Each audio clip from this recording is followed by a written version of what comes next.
This is Jordy from Sinful Tidbits, and this morning I'm going to cook scones for breakfast.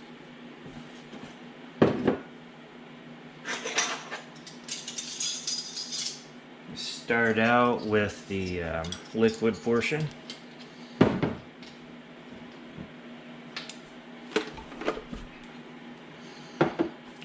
We put 1.5 tablespoons of apple cider vinegar in here.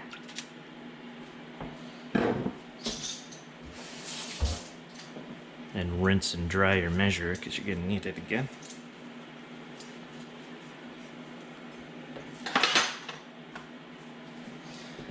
And then we fill this up to 3/4 of a cup.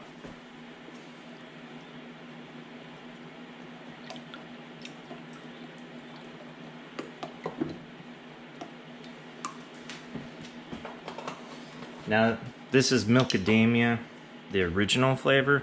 I don't like the unsweetened one for this.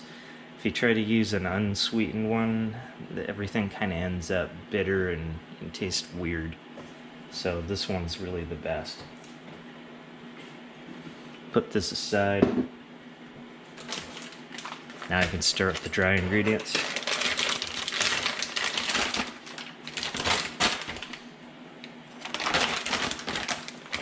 Got 1 cup of the Bob's Blue 1-to-1.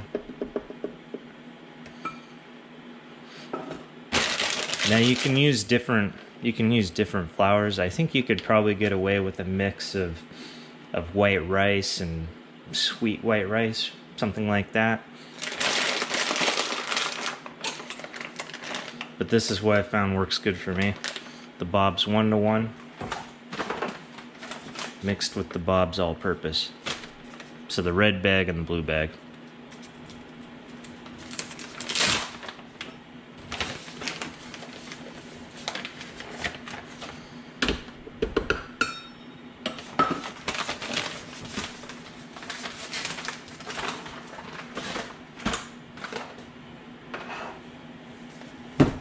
Two teaspoons of sugar.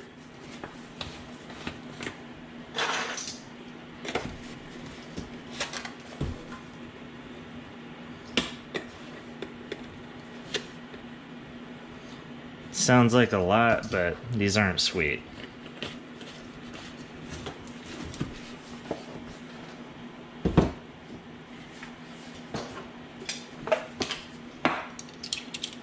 Two teaspoons of baking powder.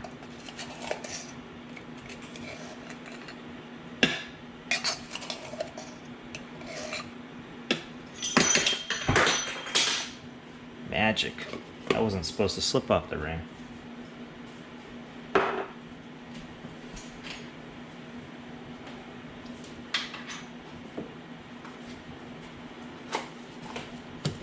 1/2 teaspoon of baking soda.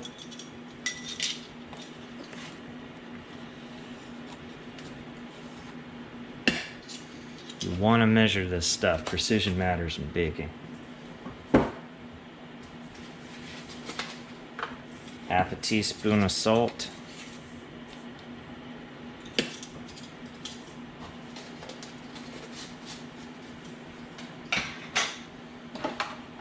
And we mix it all together.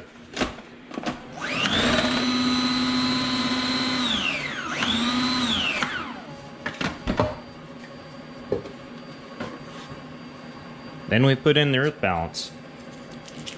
We use the soy-free earth balance in the red package.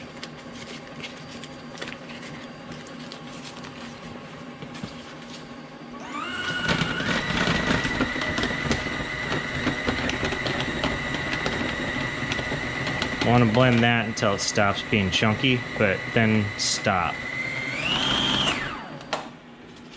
That's a good place to stop. Okay, now you want to turn it down to kind of a lower speed and pour in the liquid. All at once, it's kind of fine.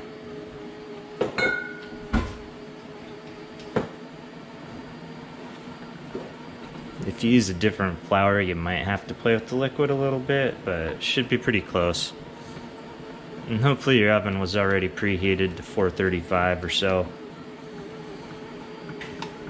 Also depends on the heat of your oven, whether that's too hot or too cool.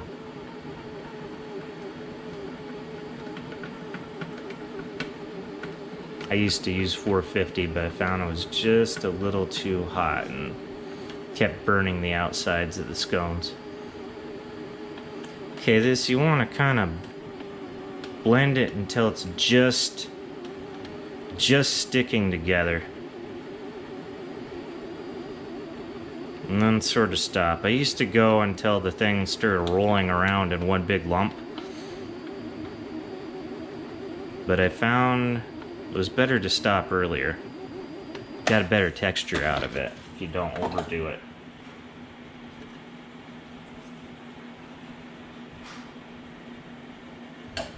And throw it all together in a big lump.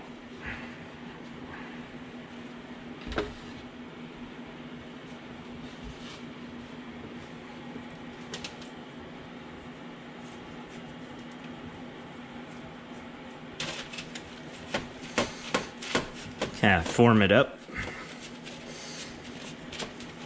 Any cracks are just gonna turn into flakiness when you go to bake it.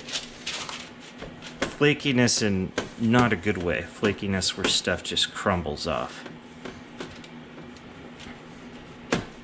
Crumbliness. How about that?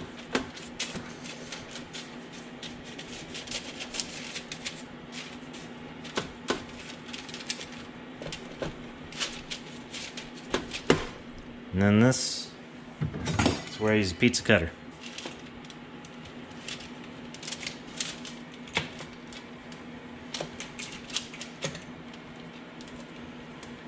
Makes 8.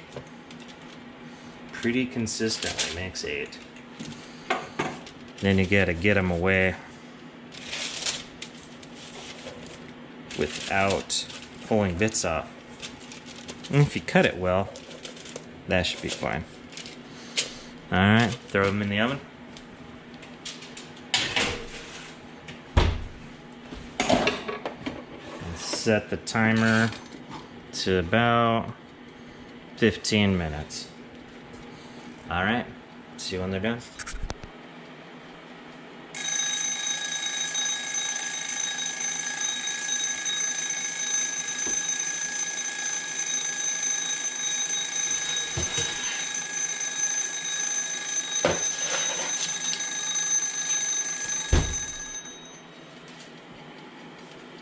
Those look perfect.